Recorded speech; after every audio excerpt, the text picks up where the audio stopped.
Welcome to the Heavy Spoilers Show. I'm your host Paul. In this video, we're breaking down The Village.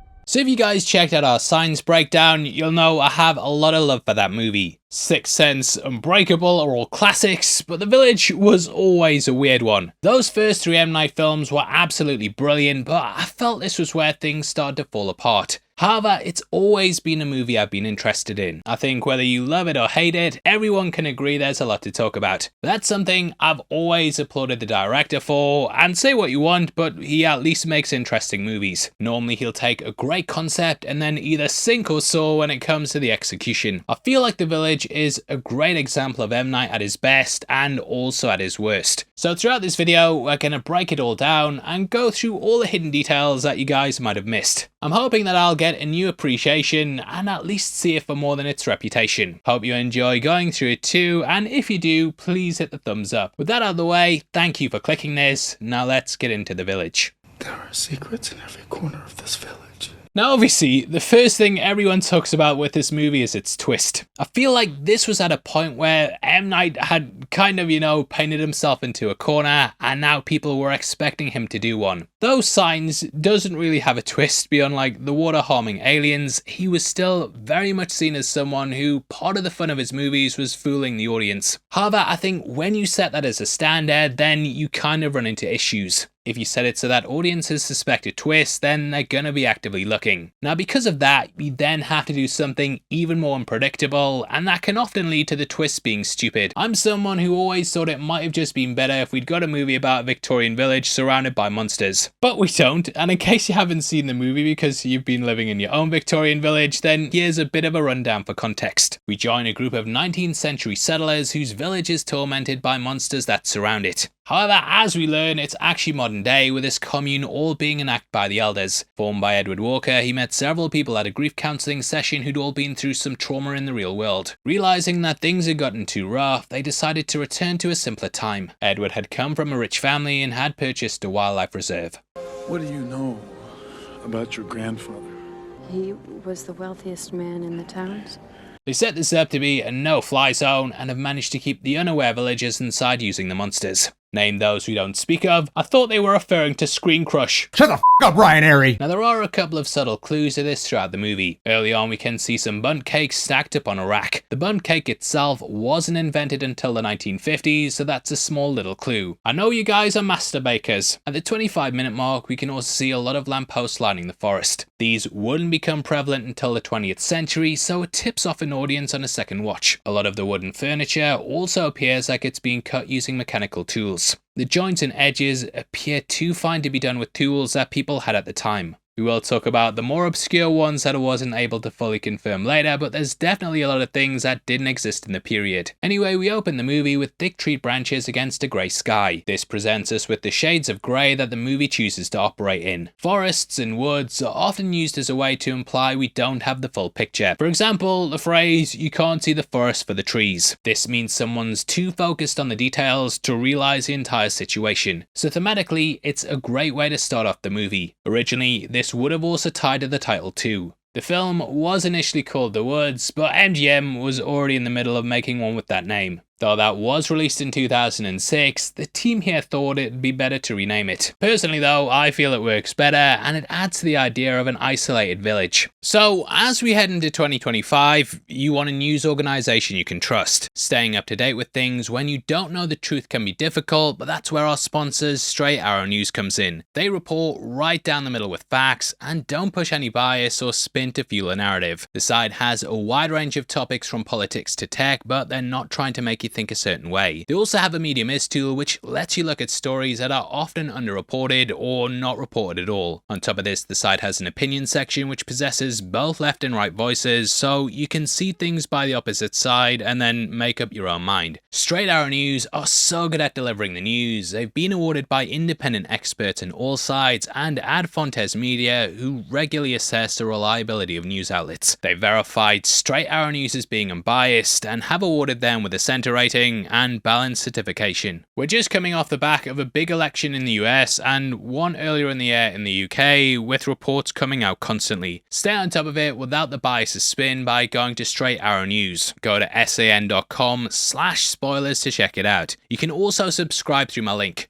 On top of that, you can scan the QR code on screen right now to go and get their app. When you subscribe, you not only support me, you're also supporting a group of journalists that are raising the bar on news and focused on serving you the truth. Huge thank you again to Straight Arrow News for sponsoring the video. Now, let's get into the rest of the breakdown. Now, according to IMDb trivia, M. Night took inspiration from two key things. The first of these was Wuthering Heights, which kind of sets the tone for the era. The movie is primarily a love story, and it also carries the idea of how if two people don't work out, then their kids might instead. That's definitely seen in Alice and Edward, who kind of have a thing for each other. I just feelings for you. Beyond that though, M. Night also said King Kong due to them living in the fear of the creatures. I think on the whole though, the real monsters are the people, and we all have the potential for evil. Heartbreak's something we'll also experience as well, and we open on a young child being buried. The grave tells us the year is 1897, thus it tricks the audience into believing that's the case. The first line we hear is, Did we make the right decision to settle here? which is also followed by, We are grateful for the time we have been given. On a second watch, we get an extra layer with these lines, and you can read into them in more ways than one. Now to me, questioning the decision to settle here means to settle in the 1800s. Due to their inability to use the medical advancements of the outside world, they've restricted themselves in several ways. Because of this, infant mortality is higher, and thus they've likely made the wrong choice. However, Edward says he's grateful for the time they've been given, and the time they've been given is a much simpler time. So I did appreciate that more on a second go. And wait, is that Jesse Eisenberg? Hearing strange things coming from the forest, the only person who finds it amusing is Simple Jack. Sorry, Noah. Brody was just coming off the back of an Oscar win, and I did wonder if Ben Stiller was making fun of him in Tropic Thunder. Now over the years, I've actually suspected that Noah always knew. That isn't because his name's Noah, before you start. However, I think the way he reacts indicates that he views this as a game. What causes the noise of the monsters was shown in a deleted scene where they were actually pipes tied to trees. Beyond this though, Noah also laughs when the village bell is rang. To me, it's obvious he knows the threats aren't real and instead just sees it as a joke. Due to his mental deficiency, he might also not understand why they had the monsters in place. Because he doesn't understand the true purpose, he doesn't get why they'd use them for serious reasons. When Noah goes missing, they also talk about a costume hidden under the floorboards. My guess is that Noah found it before the events of the movie, and after that just considered it a game. As we learn, Noah has been going into the forest, and it's likely that he came across the speaker system they have set up with the trees. Not speakers, but you know what I mean. Now this could also tie into the dare game that we see the youngsters playing. Like that game the boys play at the stump. They put their backs to the woods and see how long they can wait before getting scared. Also, I keep saying youngsters and youngers, like the kids are all 40 years old. Just a side tangent, yeah? When I was looking up the plot descriptions, they were all like, the kids play a daring game. They're older than me. Anyway, moving on. They made a sound when I made a sound. Now they say the creatures imitate their prey before making a killing blow. Noah also copies Ivy in the woods when he's dressed as a monster. So he likely thinks he's just joining in on the game, or may view himself as a superior. You could also view him as knowing the secret is something that sends him off the deep end. The secret could have sent him insane, and it's why he starts to carry out the crimes. We do learn that he slaughters the livestock and that he skinned the animal at the start. Edward then enforces the idea it was the monster, rather than realizing they've got a monster in the village. He's ignorant to this, and I think it shows the escalation that we often see with serial killers. The behavioral science psychology system says they often start off with small animals. This then works up to humans, and there's a definite path of progression. It makes sense that Edward wouldn't know this though, as they set up the commune in the 70s. Though behavioral sciences at the FBI was established in 1972, it wasn't until the end of the decade that it really gained notoriety. So it just makes sense that he wouldn't be aware of this. Those we don't speak of have not breached our borders for many years. It is a truce.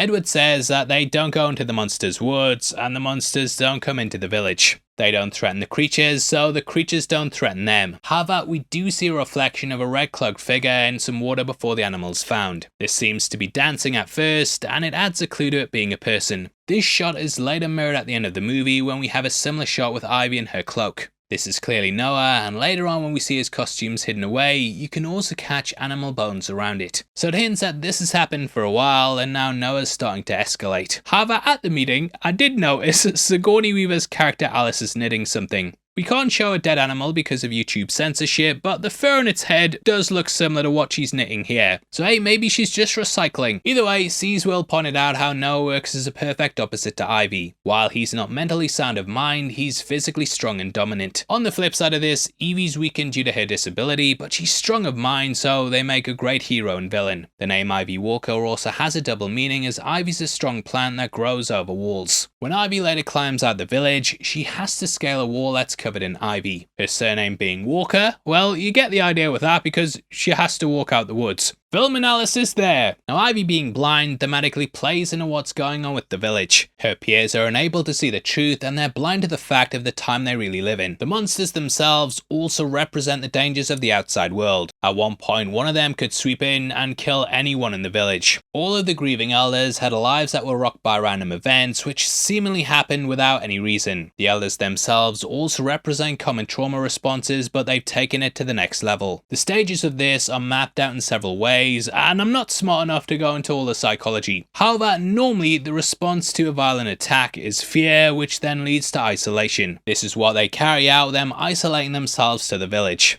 They use fear so that people won't leave, and in many ways could be seen as being as despicable as those they're afraid of. When first doing my reading, I did see Edward described as being evil, and initially I was like, I just couldn't see it. The village was also described as hell on earth, which first reading I thought was a little extreme. However, the more I've thought about it, the more I've realised how evil some of the things are. Now firstly, all of the youngsters are kept prisoner. They're unable to leave and are scared into doing so they're paralysed from making their own way in life. The kids here could grow up to be anything they wanted to, like a doctor, a lawyer, or YouTuber. However, due to the narrow worldview they've been given, they're limited in reality. This is not only seen through the size of the village, but also the technology they have. As we learn, some of the kids have been dying and they've succumbed to easily treatable diseases. Ivy's blindness could have been cured, but her father ended up rejecting this. The community is adamant on keeping up the illusion, and they'd rather their children die than show them the real world. So there's definitely that evil side to it. Like, mortality rate here, it's probably worse than Hell's Kitchen in the 80s. Every kid's dying of polio, mate. Anyway, it's a form of control over the children. All of their choices have been stripped away, and thus they now live in a simulation. I definitely think you could take the themes here and compare them to a movie like The Matrix. One's set in the present, while the other world's set in the past, but both keep their inhabitants stationary. Now, I have also seen the movie as being a message about parental control and religious extremism. I think there's definitely clear examples of that, and I see it as being how much your parents can shape your worldview. They're the ones who tell us how things are, and we often follow their example. For example, if you come from a household that follows certain things, then you're probably going to follow them too, at least in your early years. It doesn't matter if it's religion, football teams, having to watch 40 Marvel movies a week, and so on and so forth. I'm not kidding you. My son will not stop talking about James Bond car. Everything you ask him, it's James Bond car. Kid is 2 years old, but because I love that, he does too. You take that to the next level where you're in a cult or even a village, and all the beliefs in that are things you'll believe too. If you have an adult in authority telling you there's a monster, then chances are that you're gonna believe it. Fear is something that can be used to control us, and this can often be used as a way to manipulate. Adults tell kids stories of the boogeyman, ghosts and werewolves, and often they can be used to keep us in line. Will pointed out how ancient cartographers used to add pictures of creatures on maps. I'm sure you've all seen maps where they'll draw sea serpents or a monster in the ocean, and these were actually put in place to discourage sailors from going into these uncharted territories. This is something I think M. Night looked at as well, and similar markings are found in the village on the rocks. It presents the idea that all of the information's controlled, and this stems beyond just the village. Hell, you don't even know what year we're really in now. We might be in 1897 ourselves, but we've all been told this is the year. That's then enforced by others, and you can see how a belief system's set up. Now, Now on the flip side of this, you could also see the people in the real world as being in a prison too. We all live in a system of rules and regulations and things that hold us in place. That's definitely shown in the security guard who's held back by his boss M. Night. He gives him the idea he can't speak out about what's going on and has lots of rules and regulations that the guy has to stick to. So it really taps into that nicely, and all of our beliefs are enforced by surrounding influences, whether it's the media, entertainment, or figures around us. So it's a great way to look at us as people and how we operate. Looking at this from a top-down view, it also reminds me a lot of The Wizard of Oz. We enter a world of wonder and mystical things, but eventually unmask the man behind the curtain. In the same way that Ivy goes on a journey of learning the truth, we do as well. Now it could even be seen as a coming-of-age story. Growing up, everyone thought Santa was real, but as we learned, he is real if my kids are watching this video. Learning the truth though does kind of take away the magic of the world, and yeah, Ivy starts to see towards the end. However, she decides to go back and she upholds the lie. I'm back, Lucius. This line is what it really boils down to. She's seen what the world really is and decides not to destroy this false one. If she does, it will probably destroy her and Lucius's relationship and mean they don't get to be together. She's more concerned about her own happiness than she is the truth. Now in doing that, I don't even really think Ivy's making the wrong choice for herself. The pair aren't really equipped to deal with the real world, and neither are most of the village. It's better to retreat and live with what you know, rather than a world that's unknown and filled with fear. Though Ivy went through that in the woods, ultimately she returned to safety. The elders themselves wanted to return to simpler times, and Ivy's now doing the same thing. The outside world is scary and fearful, and for her it's better to remain in that happy little bubble. And going on this journey, she understands the elders, and in the end decides to uphold the lie. They also gain something as well and use Noah's death as a way to maintain it. Consoling his parents, they say that at the very least, his death can be used to keep people from venturing out. Though Ivy could be the one to bring it crashing down, ultimately she goes, better the devil you know. I do feel like eventually the lie will fall apart, but for now it's better for the characters to live with their ignorance. I also completely understand it too. Sometimes I read things online or see something in the news and it makes me wish I hadn't known of it. I think the phrase ignorance is bliss, you know, that's a saying for a reason. Ultimately it keeps her and Lucius together and the rest of the villagers safe. Perhaps that's its own form of cruelty, or perhaps Ivy saved them from a life full of misery. However, one thing that the village constantly shows us is that misery is impossible to truly escape. You may run from sorrow as we have. Sorrow will find you.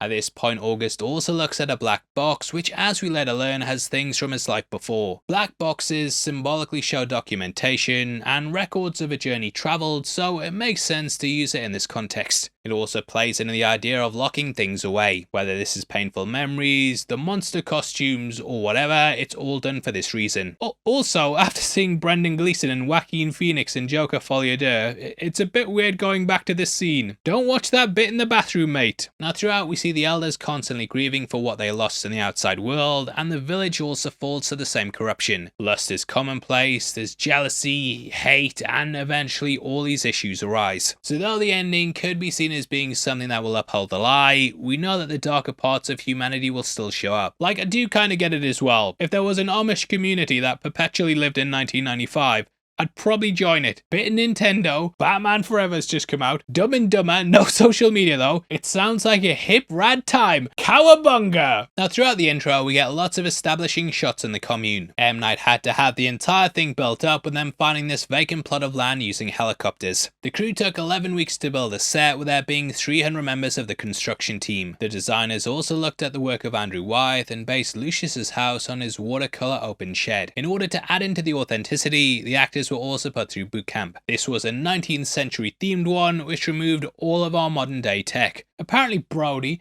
bloody Adrien Brody, he'd just steal food and go off and camp in the woods. He did say his character was mischievous though, so we'll let you off. We'll let you off on this one. IMDb trivia also states Joaquin Phoenix made a walking stick for Bryce Dallas Howard with him engraving the name Ivy on it. This is what she uses in the film, and it's a nice way to help the actors bond. James Bond. This would be the second time you also work with the director, with the pair both collaborating on signs. Cherry Jones also played Officer Paskey, and she returns here to play Mrs. Clack. Anyway, we see two women sweeping their decking, anything but their alarm when they spot a red flower. Color is used throughout the film, and this is to demonstrate certain qualities. For example, yellow represents purity and innocence. This is why it's the color of the cloaks and something used often in the village. The villagers use yellow as a way to show safety, and it's something hammered into the kids at school. However, in the real world, yellow is a color that's associated with cowardice. You could see the elders as being cowardly as they ran and hid from the world. The cloaks are also yellow, and people wear them when traveling in the woods. However, they only go to a certain point. In the end though, Ivy strips herself of her cloak upon defeating the quote-unquote monster. Here, she's lost her fear and heads out into the real world. Now, on the flip side of this is the color red. We learn that it's banned in the village, and this is because it's worn by the creatures. Beyond that though, we discover the forest is also full of red berries. By drumming it into them that this isn't a safe color, they'll subconsciously retreat to the safety of yellow. Red is a color that represents danger, and it's often used as a warning in real life. Telling the villagers that red is something they should avoid means that they'll instantly start to fear the creatures. This fear will then control them, and they'll be almost paralyzed when they see it. On top of this, due to the red being a warning color, the fact they hide in barrier could highlight something else. Shoutouts to the website Do Not Press Enter, who said they're ignoring it and thus ignoring the warnings. I'm guessing the elders have the constant worry they'll discover the truth if they only decide to confront the creatures. So ignoring this color has kept them ignorant, and it's a great way to look at the film. The Now Playing podcast also pointed out that this is M. Night's response to 9/11. Those signs started shooting September 12, 2001. They didn't have the room to include anything on it. This, however,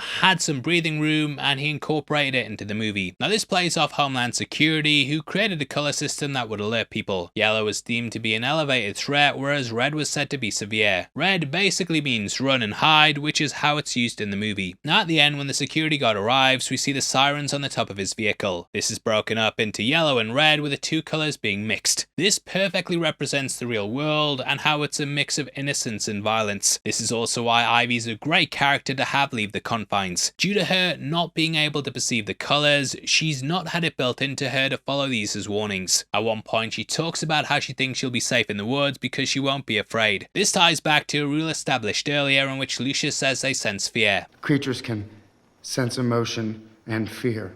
Her not having the fear is what she thinks will help her overcome the creatures, but in reality, it stops her from being held back. The only thing the elders can control people with is fear, and that she's able to make it through the forest. Who isn't though is Lucius, who goes to the council asking if he can leave. Saddened by the boy's death at the start, he wants to go to a neighboring town to try and get medicine. This to me is why they bring back the monsters, as they want to keep them locked in. We also hear how the elders view the outside world and how this has affected the inhabitants. The towns are wicked places where wicked people live. The elders view themselves as superior, with the rest of the world being morally corrupt. So it makes sense to also implant this, as it's another way to control the others. After another skinned animal is found, we then hear this. What we seem to have amongst us is a predator of some type. Serial killers are often referred to as predators as well, but they refuse to believe it's one of the villagers. Maybe a sign that this animal suffers from madness. So it's spelling out they know there's a mental sickness, but they don't perceive it as Noah. Alice also says that the boundary hasn't been breached, and she then says this. We would know if they had been here. Obviously, the elders are the ones who orchestrate it, so yeah, they'd know if it was them. I'm certain it will all end soon. Again, Edward isn't afraid either. I think in situations like this, you should often look to those who aren't afraid and ask yourself why they aren't. Normally it can show a strong sign of leadership, and those who aren't afraid often flock to the fearless. However, it can also show a sign of manipulation, and that something else is going on. Now at this point, we're introduced to Kitty, who's played by Judy Greer. Greer and Bryce Dallas Howard will also later play sisters in Jurassic World, and we learn that her character is called Kitty. Greer also played a character called Kitty in Arrested Development, which also starred Bryce's dad, Ron. It's a small village, it's all connected. In the village, it's all connected. Either way, she says she's in love with Lucius and wants to marry him. Lucius doesn't know any of this though, and the pair have never dated. Thematically, I feel like this plays into the idea of choice and how Kitty's trying to remove Lucius's. He says no, and thus Kitty ends up engaged to someone else. Kitty couldn't make things work the way she wanted, so she had to go and do something else. I love you more than the sun and the moon together. You could see this as being a metaphor for the village and people leaving the outside world to make something else. It might not have been exactly what they wanted, but they've created a situation where they feel like there's a future. So it's a nice way to use Kitty. After the dare game, we see Noah fighting the youngers the next day. The group against him represent the traditional monster-fearing villagers who are here to uphold tradition. He's the one going against them, which is why it's him versus them. He also has a stick in these moments, which is something Ivy later uses. We also get lots of focus on chairs here. This is what Noah's later forced to after committing the attack on Lucius. Chairs appear throughout the movie and they often represent loss. The moment I heard my daughter's vision had finally failed her, I was sitting in that very chair. I was so ashamed. It was in this chair Edward felt shame, as her sight could have been saved, but he refused to act. When Lucius and Ivy finally kiss, we also pan over to an empty chair. After Lucius's attack on Noah, we then cut to an empty chair in a field. Noah then sits in a chair on the porch, highlighting his attempt to take Lucius's spot. When Alice and Lucius talk about the missing dad of the house, we also get a focus on the empty chair. This highlights the character's absence, and it's very much cementing how much he's missed in their lives. I think visually, when you look at all this stuff, it paints out the genius that M. Night has, but it's often the execution that falters. This unfortunately was a movie that really soured his name, and after this you see a massive career shift. The reason we have so many Oscar winners in this movie is because they deliberately sent the scripts out to highly esteemed actors. They were all desperate to work with him, so they signed on and worked at a reduced rate. From what I can gather, the movie also went through extensive reshoots. Originally they shot everything with the monsters having a different design. This can be seen in the original trailer with the painting on the rocks demonstrating it. Initially they wanted lions that walked upright with long shaggy manes. However, they realised soon into it there was no way to get them to work. So the creative team went back to the drawing board. However, the plot also had to be reworked. They ended up shooting a lot of extra scenes and then scrapping some that diverted from the love story. A lot of the movie was then shaped in editing, whereas in the past M. Night had always just filmed the script. However, there is definitely some talent here. Just watching Noah and Ivy have a foot race sums up the two character arcs. Both end up leaving the village, with this then going into a chase. He ends up following her, and if you want to follow me and keep up to date with the channel, then check out @HeavySpoilers on Instagram. That's where we post all our latest video announcements, and it's the best way to stay up to date. Now throughout the film, we learn that though Ivy's blind, she can see people's auras. You wonder how I recognized you? Some people, just a handful mind you, give off the tiniest color. Lucius derives from the Latin word for light, and it's another play on character names. However, it also gives us a clue about who the monster is later on. Ivy says some people don't give off auras, and we can guess that someone like this is Noah. He manages to put the berries in her hands, and in the scene she doesn't notice. So later on, this explains why she doesn't spot the monster either, and it hints that they're one and the same. Now Noah putting the berries in her hands also has him clapping because he thinks it's all a game. As we learn, you only get these in the woods, so it shows Noah's been coming and going. However, rather than seeing the monsters as being fake, Lucius believes it's because he's simple-minded. This is something he sees as innocence, so he believes he's able to go in and out of the forest. To discourage him, Alice tells him about his dad who left to go to the market. He was robbed and found dead in a river a few days later. In hindsight, you can see how this happened in modern day, with the story still being true. Lucius senses secrets in the village though, and points to the black box his mother owns. Forgetting would be to let them be born again in another form. She says she keeps them close so she's able to remember the past, but all it's done is keep her chained to it. The other form she mentions there is of course this new village where the evil could be born again. We then see the next day, and while painting the posts, Lucius heads into the woods, spotting the sight of a creature that nights him come into the village. Out in the fields, he comes across Ivy, and we hear she's been searching for Noah. We also learn that Ivy and Kitty have been put in charge of babysitting. We're tending to the children tonight. Kitty and I should be with her. Due to the fact Noah was with them as well, highlights what their parents were up to. They were clearly the monsters that night, which is why these three were selected to be at the house. Kinda kills me as well, just seeing Noah in the cupboard at the house like that. The monster costumes are revealed to be kept in storage like this, so perhaps he came across one during one of their games. That night the creatures then come in, and we see how even the god in the watchtower is paralysed by fear. He doesn't even ring the bell at first, and has to force himself to do it. The cowardly yellow cloak sums it up well, and we also see how this colour is used with the lighting. The lanterns that line the house also make the colour tone of the film appear yellow. I don't know if they also added a piss filter over it, but at the house it definitely feels like a yellow tinge. Ivy's then saved by Lucius, and they descend into the basement. With those 9/11 and war parallels, these could be seen as bunkers or places people are told to hide in. The next day they then awaken to find red markings on the doors. This is clearly a nod to Passover, and it could highlight the villagers being spared. Fun now! Doors and windows are also used heavily throughout the film. In screenwriting and movies, they're often used for framing and to show characters being apart from each other. At the house, we had Lucius standing on the outside looking at Noah and Ivy through the window. We then had a trap door at the watchtower which was used for protection. Ivy then stands outside the door and puts her hand out for the monster. Lucius then grabs this and leads her inside before he closes the door and descends through the basement door. Doorways also represent something being hidden away. For example, when Ivy learns the truth from her father, we get them walking towards a shed. This is done in a one-shot take which lasts for over 90 seconds. The doorway to the shed gets closer and closer as the truth is slowly unveiled more and more. Upon being opened, Ivy discovers the costume and thus the truth is revealed. Now, in being saved by Lucius, we also get focus on the pair's hands. Holding hands with someone is one of the most intimate things you can do, and it's normally the first step in showing someone you really like them. This idea of hands is later seen at the wedding dance when we see Alice offering hers to Edward. He ignores this but is then seen shaking hands with other people. This highlights to her that he actually likes her due to what was said earlier. Ivy stated that when you want something, you don't want others to know that you want it, so you'll avoid doing it as much as possible, which is why he won't touch her hand but will gladly touch others. Also, he's got a wife, so it would cause a lot of issues. Get away from her, you bitch! She also says how she noticed his hand moving to his eyes to hide his emotions. Saw your hand move to your eyes on more than one occasion.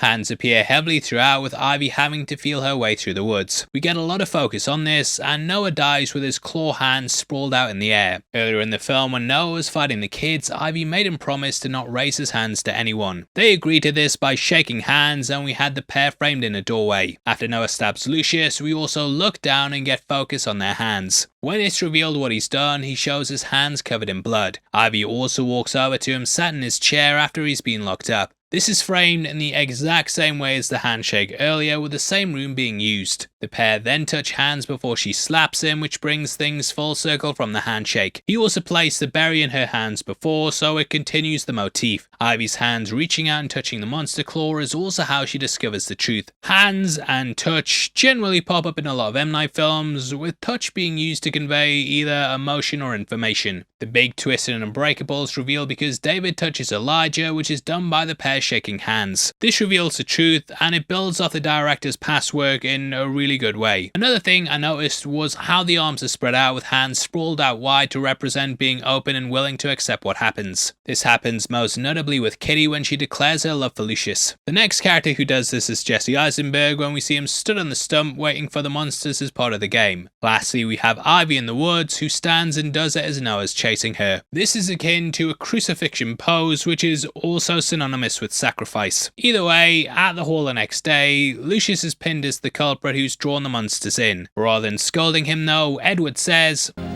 "You are fearless in a way that I shall never know."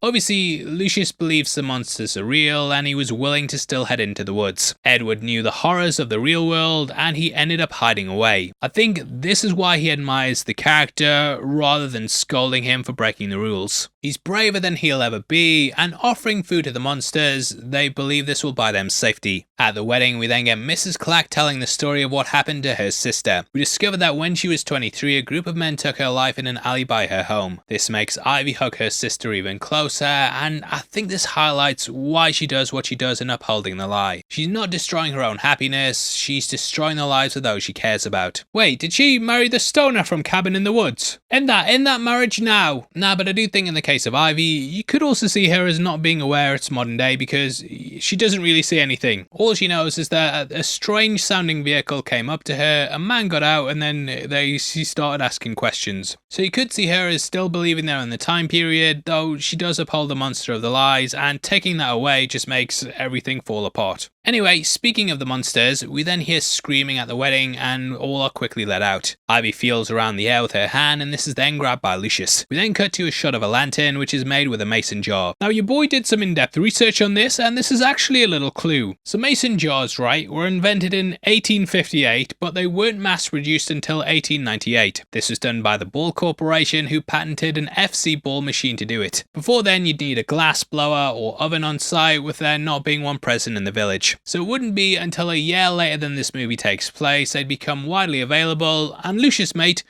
Could you not have done your own research and figured that out? Do they not have Google there? Anyway, we hear the monsters have been in the village and left more warnings. It cannot be.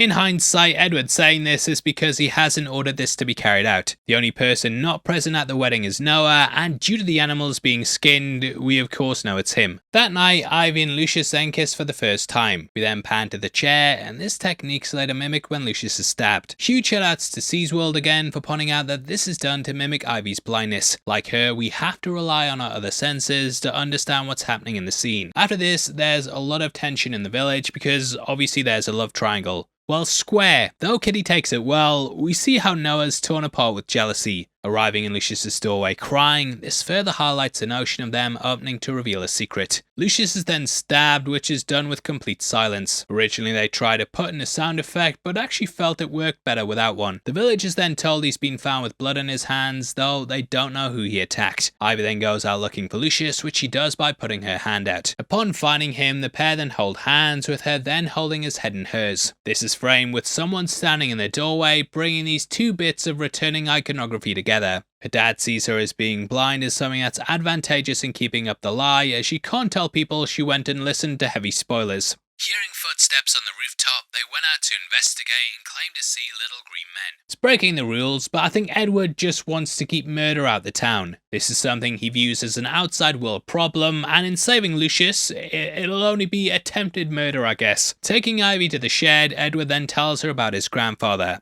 Your grandfather, James Walker, died in his sleep. A man put a gun to his head and shot him while he dreamed.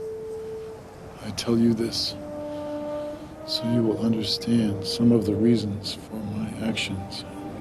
This is him laying the pathway to explain why they came here. He also explains how money is the root of all evil. However, I think one of the follies of the film is that without money, none of this would exist. They must pay a ton just to divert flight paths, and yeah, it's kind of a rich person's view of how pointless money is. Heading into the forest with the other two men, they carry some magic stones said to ward off the monsters. It kind of plays into how stupid superstition is and how it often just boils down to your imagination. Reminds me a lot of that rock that keeps tigers away. What's that? You want it? Well, you can buy it at our merch store along the bottom, and we promise it'll keep away tigers. That's a guarantee. We also have our t-shirts there, like our June-inspired Spice Girls one, and one how if you're gonna spoil the movie, at least Warner Brother. Hey, Warner Brother, you get that? All goes towards helping videos like this get made, and we'll definitely have a design on there you'll love. Anyway, the stoner from Cabin in the Woods refuses to enter the forest, and the other one eventually runs away due to fear. It shows how effective the legends are, and how it can often get people to do stupid things. I feel like it also highlights that the entire village is held together by cowardice. People like this will one day become the elders, and I'm guessing that cowardice will keep them in place. As people get older, their fears also change. For example, when you're a kid, you're scared of monsters. When you're older, you fear different things such as mugging, murder, and unpaid bills. I think come that age, fear will also be used to control them. They'll probably be told what the outside world is like and then be put in charge of keeping the village safe.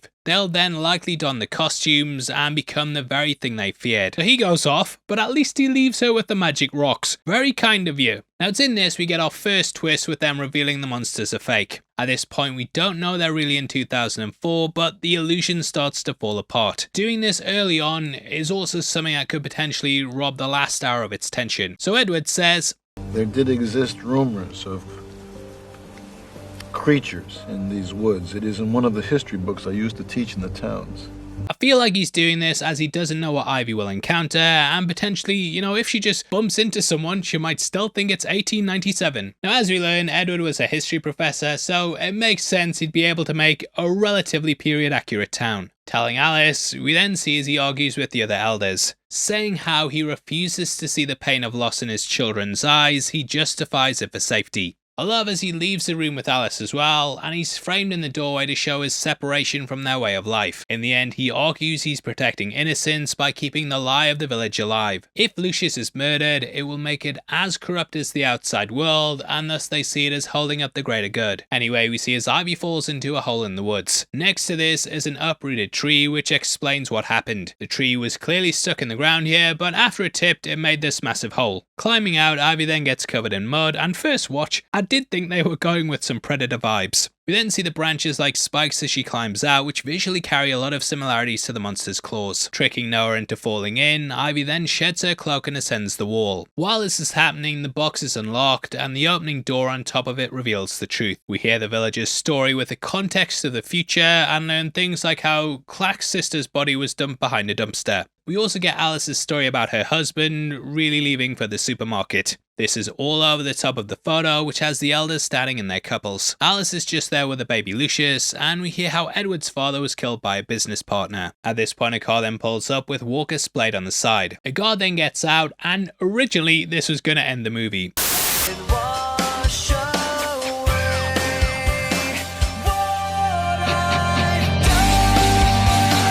However, test audiences responded negatively and thus they ended up shooting more. To me, that's the right move because then the film just ends with too many questions. And there's enough as it is. We as an audience though, we have to find out if she helped Lucius, as their love's the main thing driving the movie. Gonna either make or break it for you, but I have softened on it over the years. At the time though, I thought it was bloody stupid. Now she pleads with the guard, who then goes to the guard post and steals some medicine. The way the character is framed in the doorway is also repeated at the end. The shot set up here is the same as when Ivy returns, and both are aligned to uphold things they view as the right thing to do. The guard is doing this because he thinks it'll save someone's life, whereas Ivy keeps the life of the village to keep everyone safe. In the lead up to this, we also see M. Night reading a newspaper. This dated at July 30th, 2004, which was also the release date of the movie. If you read the articles, you'll also notice that all of the headlines are tragedies. We also hear of the news on the radio and how a girl's been missing for several days. Through M. Night, we discover how people have asked questions in the past, but they've managed to keep the village secret. However, I feel like it highlights how easily this world could fall apart. Population growth is obviously a real thing, and there'll come a point where the kids outgrow the village. Humans obviously multiply, so this illusion can't be held up forever, and eventually they'll have to expand the colony. Either way, M. Night is also the first person of colour in the film. He deliberately cast all white actors, as back then it would have gave the game away it wasn't necessarily a true period piece. Anyway, Ivy enters and holds her lover's hand, which brings everything together from the film's iconography. This also calls back to the opening of the movie, which had August lying over his child's coffin, grieving the loss of his son. He could have been saved if he'd went and got some medicine, and he's the one who in the end says that Ivy should go. Now we catch her leaning over Lucius's bed, with her being able to save him. So it's a nice way to bring that full circle. Although people have wondered whether Lucius survives, we do see a photo of him in the credits. This was also followed by a library, which is part of the deleted scenes. This would have shown Edward's history books and be another clue things were set in the present. Obviously they removed that though, so it doesn't necessarily add any foreshadowing. Anyway, that's our breakdown of the village, and the film is a weird one for me. Though I don't like the twist or the way that it's delivered, I do like the storytelling that we get. I think visually this is a beautiful movie with Roger Deakins doing some incredible work. Unfortunately, it's a film that's let down by logistics. Once you start to think about how the town would operate on a practical level, everything starts to fall apart. August even says he lost one member of his family on the outside and then the rest in here. So you do wonder what they've even gained and if restricting themselves has doomed them. Though I think they're upholding the lie, I also wonder how long it's going to be for. It's also going to mess up the children here, as they'll be forced to find a way to fit in a world that they don't. So it's kind of a tragic ending, but obviously there's a lot of ways to read into it. I'd of course love to hear your thoughts on it though, as I do think there's a wealth of things to talk about. Please drop a like on the video as well, and did you know members of the channel get early access to videos like this a week before anyone else? You didn't?